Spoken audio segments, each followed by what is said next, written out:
Señoras y señores, muy buenas noches, bienvenidos a Enfoques. Hace 8 días conversamos con Luis Carlos Correa Ortiz, docente de la Universidad de Manizales, sobre semilleros de investigación, el nivel de investigación en la universidad.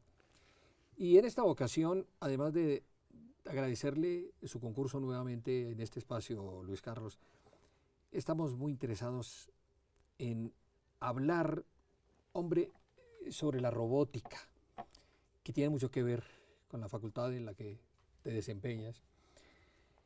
¿Cómo definir, Luis Carlos, la robótica? Yo sé que la palabra robot tiene origen checo. Sí, ¿Quién señor. fue el que la...? Capek, un autor checo en un libro que escribió, Pero de ciencia mencionó la ficción no era palabra, un técnico él. no, era una palabra donde asociaba la robótica a los trabajos forzados en los campos. Esa era como, tengo entendido yo que esa es la asociación, es una palabra que surgió ahí, pero realmente no fue él el que la popularizó. Quien lo hizo fue Asimov, A en Isaac, ciencia ficción, sí señor. Isaac Ese fue el Asimov. que puso la palabra en boca de todo el mundo. A él se la debemos prácticamente. A él le debemos mucho Por lo menos que lo hubiera del puesto a rodar. conocimiento. Pues como Exactamente. como es un escritor tan exitoso en estos temas de ciencia ficción. La robótica, queda claro que resultó en nuestra vida inmersa, y sobre todo en los procesos industriales, pero hoy en día ya va avanzando sobre todo en temas de educación, en temas de exploración espacial, en temas de salud. La robótica es un hecho que ya no podemos negar. Y Sí, señor. concluimos que la llamada ciencia ficción en un momento dado se volvió realidad. Sí, señor, es cierto. ¿Qué es lo que está ofreciendo la universidad en relación con la robótica? No, nada, con robótica, la robótica es solo es una de las líneas de investigación nuestras dentro del grupo de informática y telecomunicaciones. Está no solo robótica, ¿no? Está todo un término un poco más amplio que podríamos denominar inteligencia artificial o inteligencia computacional, que es más que todo una pretensión de que las máquinas, la unión de software y hardware, presenten algún tipo de comportamiento inteligente. Esa es como la pretensión. Entonces se estudia y se desarrolla alrededor de eso. Vamos por partes. Bueno, señor. Es que ese tema es interesantísimo, Luis Carlos. Uno puede definir sencillamente la inteligencia como la capacidad para resolver un problema, pero aquí le quiero agregar algo más. Lo interesante es mirar cómo se soluciona un problema desde la ética, porque le pongo el caso. Pablo Escobar solucionó un problema de dinero. Entonces la gente decía, inteligente. Yo creo más bien que es habilidoso. Si uno la capacidad de resolver un problema lo amarra a la ética, para mí ya se vuelve un tema inteligente. En el caso de los robots, solucionan un problema, pero no tienen nada que ver con la ética. ¿Cómo manejar Bueno, ese esquema de discusión? ya sepamos más o menos para dónde nos podemos ir. Básicamente, en la medida en que la ciencia ficción fue describiendo la robótica y en la medida en que esa ciencia ficción se fue transformando en realidad, se fue generando un temor creciente de ciertos grupos de la humanidad al asunto de la tecnología, ¿cierto? Lo vivimos todo el tiempo. Si lo vemos desde una perspectiva muy amplia, la robótica ya está totalmente inmersa en nuestras vidas, porque tenemos muchos dispositivos que nos automatizan cosas. La lavadora, la licuadora, el microondas, etc. De alguna forma De alguna forma son son robots en la robots. medida en que hacen algo que nosotros antes hacíamos manualmente y ahora lo hacen ellos. Sí. Entonces, en un futuro vamos a tener una cada vez más inmersión de esa tecnología. Podría uno pensar que esa tecnología hará que el hombre tenga tiempo para otras cosas. Sin embargo, en internet leía una frase muy interesante en estos días que decía que entre más inteligentes son nuestros aparatos, menos inteligentes somos nosotros. Ahí hay un problema real de fondo y es, primero, que no estamos utilizando el tiempo libre que nos supuestamente deberíamos tener por el uso de los robots en sentido amplio. Yo creo que lo estamos gastando en entretenimiento y superfluo. Exactamente. Deberíamos tener más tiempo libre. Si Sí, antes yo no tengo sí. que ir hasta el río a lavar mi ropa y a gastar una cantidad de tiempo y recursos, ya puedo usar una lavadora, tengo más tiempo libre y ¿en qué lo estoy utilizando? Entonces ahí tenemos un vacío. No podemos culpar a la tecnología por ese problema. Tenemos es que reflexionar con respecto al uso que le estamos dando a esa tecnología. Entonces ahí hay un componente ético importante.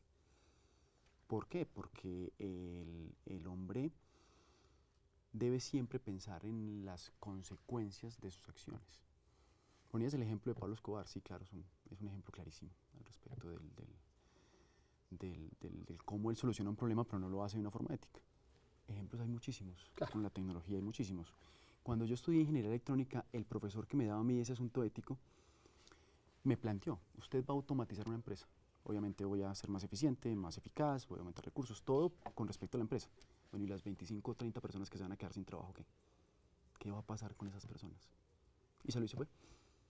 Esa fue la primera clase que recibí yo en la universidad con el asunto ético. Escribió esa pregunta en el tablero y salió y se fue el profesor. Nos tocó ir a preguntar qué pasa con esas personas. Y a veces las respuestas no son muy alentadoras. Y la formación axiológica que tiene que ver con la ética, ni más faltaba, Luis Carlos, ¿qué indicó cuántos de sus compañeros quedaron impactados con la misma frase? Por supuesto. Al principio siempre hubo, digamos que una cierta división en el grupo. Porque parte del grupo dijo, no, pues ese no es mi problema. Que esa es una respuesta que no es, en mi concepto personal, ya desde mi rol de docente, no es la respuesta correcta. Sí, es mi problema, claro que sí. Ya se vuelve moral. No es ni ético, sino que vuelve moral, por Dios, entonces este es un berenjenal. Sí, claro, no me ponga usted ahí no. Nos gastamos aquí 25 programas hablando Dejémoslo ahí para que abordemos otro personaje que yo creo que lo has visto en televisión, en el siguiente segmento. Pues, amables televidentes, en Enfoques, Luis Carlos Correa Ortiz nos está introduciendo un poco en este tema de la robótica y los componentes éticos y morales. Volvemos.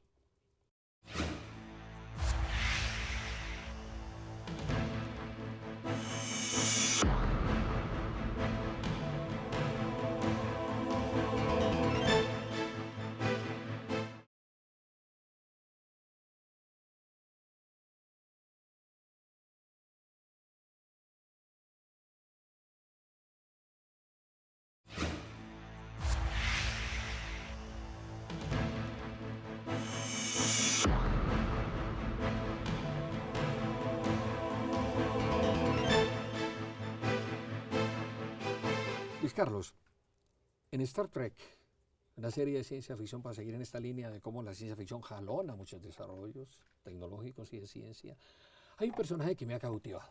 Es Data, el comandante Data. El androide. Sí. El androide. Pero este androide tiene unos componentes éticos, ya en su reacción. ¿Tú has visto Star Trek? Sí, claro, soy fanático, de hecho. De Data? Soy fanático, sí. Además, bueno, entonces somos dos aquí ya conocidos. A mí me fascina Data porque en Star Trek, la primera versión, estaba Spock, que era un vulcano, pero es un humano interpretando un vulcano. O sea, deja de ser humano para leer la humanidad como vulcano. Aquí es otro humano que deja de ser humano para actuar como una máquina, pero con un componente ético grande. Mientras que Spock es muy frío y no tiene emociones, no le interesa buscar las emociones porque mira con cierta displicencia el desarrollo de la civilización humana por las emociones, cuánto entorpecen. Aquí en Star Trek The Next Generation es un poco al revés porque es la máquina queriendo ser humana, explorando las posibilidades de las emociones. ¿Para dónde cree que nos va a llevar esta propuesta? Hablábamos en el segmento anterior que esto es un berenjenal. ¿Para dónde cree que nos va a llegar? ¿Estaremos aproximándonos a Spock o a Data? Bueno, si lo vemos desde la perspectiva tecnológica, 100% Spock. Es decir, cuando se plantea el paradigma tecnológico, volvemos al caso de Pablo Escobar. Yo simplemente tengo una dificultad y busco resolverla desde el punto de vista tecnológico. ¿Sí? Sin embargo, la intencionalidad debe ser otra. Debemos ser todos más, cuando desarrollamos tecnología, todos más como Data. Lo interesante de Data es que su creador, según recuerdo en la serie, le programa esa curiosidad innata por conocer cómo funciona o cómo trabaja el ser humano en cuanto a sus emociones. Hay un capítulo interesante de la serie donde Data muere, es destruido. Sí. Muere no es la palabra correcta, es destruido. Sí, es destruido. Y aparece otro robot que también fue construido por él mismo, que vuelve a ser otra vez un Data en estadios tempranos del desarrollo del androide. En la misma versión. Entonces el capitán le dice, lo más interesante de Data es que en su afán por querer comprendernos nos mostró lo mejor de nosotros como raza humana. Pienso que cada vez que desarrollemos tecnología tenemos que tener presente esa frase. La tecnología tiene que siempre sacar lo mejor de nosotros, no lo peor. Si perdemos esa perspectiva, vamos a terminar en esos universos de ciencia ficción que nos describen Matrix y otras tecnologías donde terminamos subyugados por la misma tecnología. Déjeme pasar ahora a otro tema muy interesante que es el Internet de las cosas. Yo creo que la persona indicada para hablar de este tema eres tú, Luis Carlos.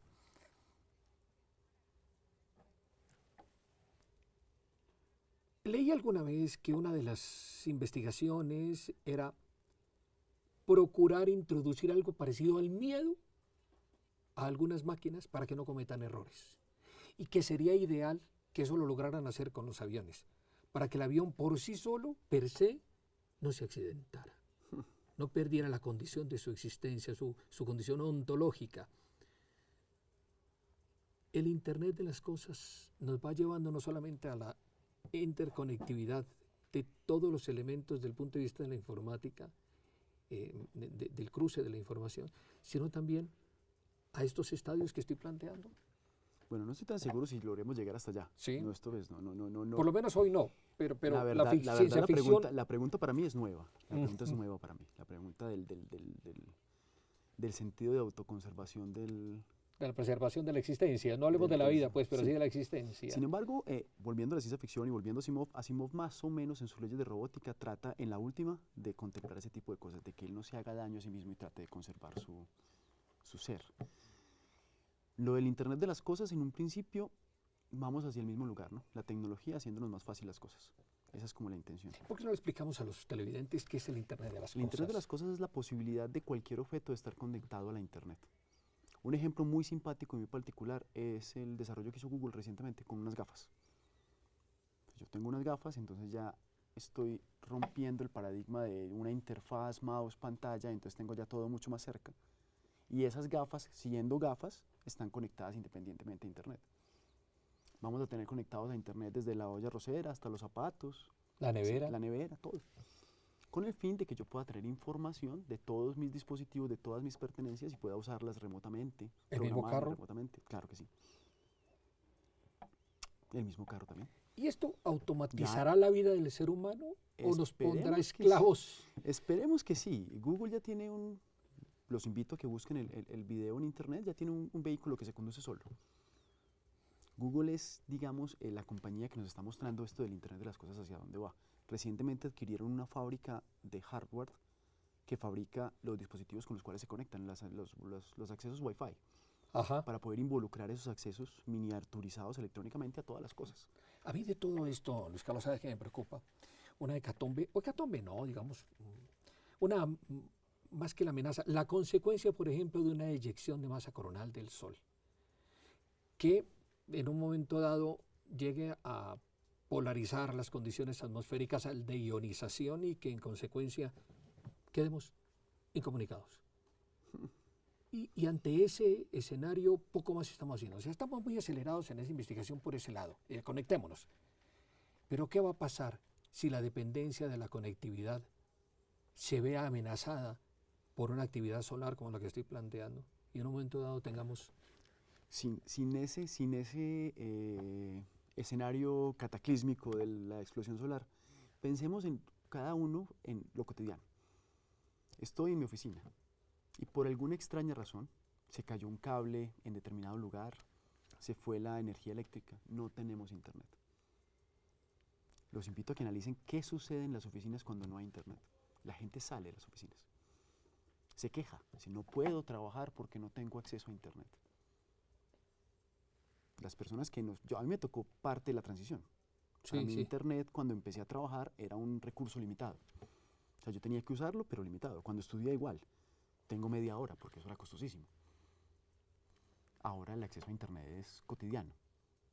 Cuando la gente se queda sin internet, sale, se cree incapaz. ¿Cómo trabajaba la gente hace 20 años sin internet?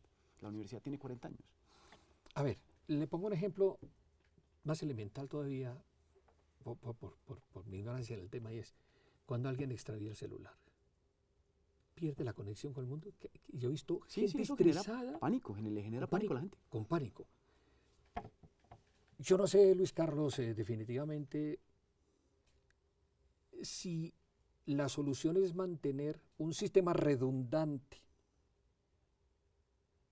amparado en sistemas análogos para mantenerlos vigentes. ¿O qué vamos a hacer con estos avances tecnológicos propios No, la verdad es la que información? la misma tecnología ha tratado de ampararse, como lo dices tú. Recuerdo hace unos años, 14, con el asunto de la llegada del año 2000. Eso Ajá. generó un pánico porque los computadores no eran capaces de asimilar la cifra 2000, iban a empezar que era 1900 y entonces ese anacronismo iba a generar que la información y Colapsar. la conectividad colapsara. Al final no pasó nada. Al final hubo unos desarrollos informáticos, eso se llamaba Y2K, me acuerdo ese fenómeno. Yo estaba pues recién salidito de la universidad y recordaba ese fenómeno y al final no pasó nada. Puede ser que en este momento también tengamos algo así parecido.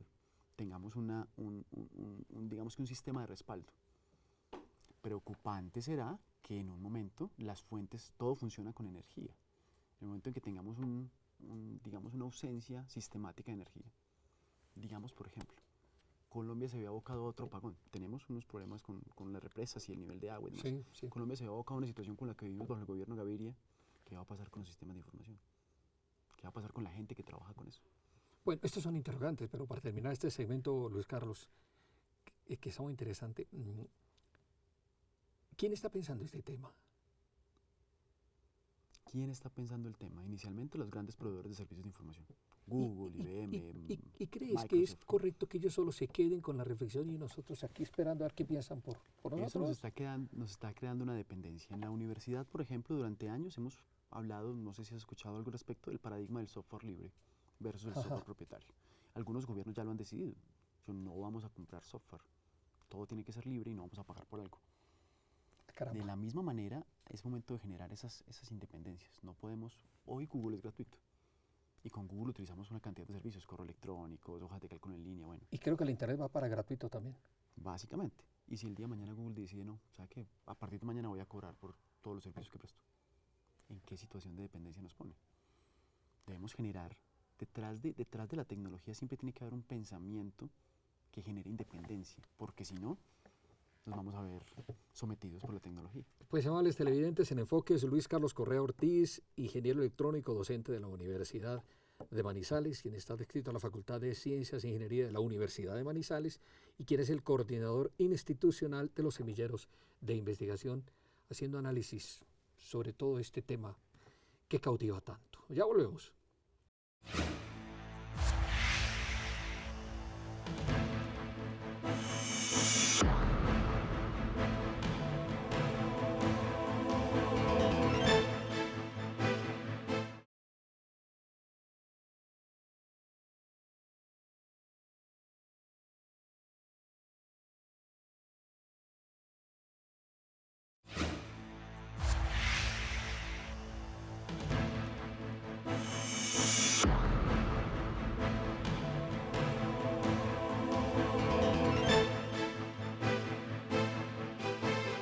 En este jalonamiento que produce la ciencia ficción, que entre otras cosas me encanta, yo prefiero esa literatura muchísimo y que va muy asociada a la filosofía, hay un tema que siempre se plantea y que de alguna manera lo hemos tocado en este espacio y tiene que ver con los robots versus los humanos. ¿Estaremos desarrollando robots de más capacidad que el ser humano? ¿Y cómo medirlo de la capacidad? ¿Es solo en la velocidad de procesamiento de información o en la capacidad de respuesta? ¿Cómo mirarla? Bueno, la robótica actualmente lo que hace es, digamos que, hacer eficientes ciertas tareas que son básicamente repetitivas. La gran dificultad en el procesamiento de la información es esa incapacidad que hemos tenido los seres humanos de desarrollar tecnología que funcione como funciona nuestro cerebro. La verdad, si partimos de la ingeniería está asociada a una ciencia natural, donde yo conozco el estado de las variables y por lo tanto puedo tomar una decisión totalmente informada. Me explico un poco. El cerebro humano todo el tiempo toma decisiones sin conocer toda la información. Toda la vida, todo el tiempo. Yo conozco la distancia de una persona a otra, sé que una persona está detrás de otra con solo ver la imagen. Para un robot, descubrir que una persona está detrás de otra en una imagen bidimensional tarda horas. Entonces, la robótica ha avanzado mucho y los computadores y el software ha avanzado mucho, pero porque son tareas repetitivas. No le pidas a un ser humano que sume 450 cifras en 2 segundos, se lo puedes pedir a un computador. Pero no le pidas a un computador que decida irse a izquierda o derecha observando el entorno, eso lo hace mucho mejor el ser humano. Entonces explícame, ¿cómo existen ahora unos robots que están en condiciones de fabricar otros robots? O sea, ¿eso implica algún tipo de análisis? ¿Se están diseñando máquinas? No necesariamente, la fabricación de los robots es la fabricación de cualquier otra, como se fabrica un carro, el asunto radica en el software, en la programación, que eso, O sea, no hay robots Que se haciendo programa. software, no hay robots haciendo software todavía. digamos que sí, Están pero muy haciendo sencillo. hardware. Eso, básicamente, los robots se encargan de tareas de automatización de hardware. Yo puedo tener ciertos entes que pueden hacer software, pero el software es segmentos de software que son repetitivos, pero no, O sea, la amenaza de Terminator no la tenemos todavía. no. Puede que para allá Terminator, vayamos, ni pero Yo no, Robot, no, todavía no no estamos la en tenemos esos todavía. estadios, ¿no? Pero aquí viene otra cosa bien interesante, es que este tema es extraordinario, Luis Carlos.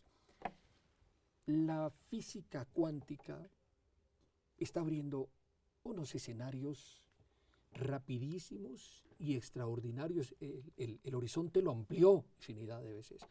Y estamos hablando de unos sistemas computacionales ahora mucho más rápidos, más complejos, más asociados a cómo trabaja el cerebro humano para lo de las máquinas. Estoy hablando lo correcto. Vamos bien, sí. Esa exploración sí nos puede llevar al escenario que estamos inicialmente planteando, robots, Eso pesos depende humanos. de nosotros. La verdad es que el asunto de la computación cuántica y otras técnicas algorítmicas asociadas a la inteligencia artificial están rompiendo esa barrera inicial que te planteé. Es decir, máquinas que puedan tomar decisiones rápidamente en escenarios de incertidumbre, que es lo que hacemos nosotros. Ujú. Nosotros tomamos decisiones rápidamente en escenarios de incertidumbre. Las máquinas no. Las máquinas deben conocer toda la información. Esa computación nos está corriendo la frontera y debemos ser cuidadosos, porque quienes programamos las máquinas somos nosotros. O sea, todavía no tenemos máquina para resolver algorítmicamente escenarios de entropías. No. No. Estamos lejos de eso todavía. No tanto, pero apenas estamos. A ver, hay algo interesante que contemplar ahí y es, ¿te acuerdas lo que mencionaba yo ahora del acceso a la información? Con esto de la conectividad hay más información ahora que nunca. Sí. Entonces, con el asunto de los minería de datos y Big Data y otras otras tecnologías asociadas al procesamiento de la información, con unas máquinas que rápidamente la procesan, las máquinas están ganando espacio en escenarios de incertidumbre porque la información es tal que la incertidumbre, Ahí va a aparecer. entonces las máquinas están ganando, nosotros estamos desarrollando máquinas que puedan procesar esa gran cantidad de datos. Minuto final. ¿Hay conciencia sobre esto que estamos hablando suficientemente crítica en la universidad? Pues siempre en el espacio de los semilleros de investigación se tienen charlas como la que estamos teniendo aquí hoy, porque los muchachos llegan con la misma idea. No, es que robótica, entonces tenemos máquinas inteligentes y entonces yo ya vi o leí unas referencias de ciencia ficción, ¿dónde estamos? Entonces el estudiante me dice, no estamos allá, pero eso no significa que no vayamos a estar allá. Lo que pasa es que Colombia es un país que todavía tecnológicamente depende de los desarrollos de primer mundo, en electrónica, en software. Pero en de ahí la software no tanto, importancia de en los electrónica. semilleros para Exactamente. poder romper esa dependencia tecnológica. Exactamente, lo que Oh, necesitamos es romper esa dependencia tecnológica. Luis Carlos, ha sido un placer y muy grato hablar de este tema. Creo que de alguna manera se ha ilustrado parte de la discusión con los televidentes. Le agradezco muchísimo. Muchísimas gracias por la invitación de nuevo. Muy amable. Y a ustedes, amables televidentes, les reitero el agradecimiento por el acompañamiento en esta charla que le hicimos con Luis Carlos Correa Ortiz, ingeniero electrónico docente de la Universidad de Manizales, quien es el coordinador institucional de los semilleros de investigación en la Facultad de Ciencias e Ingeniería. Feliz noche.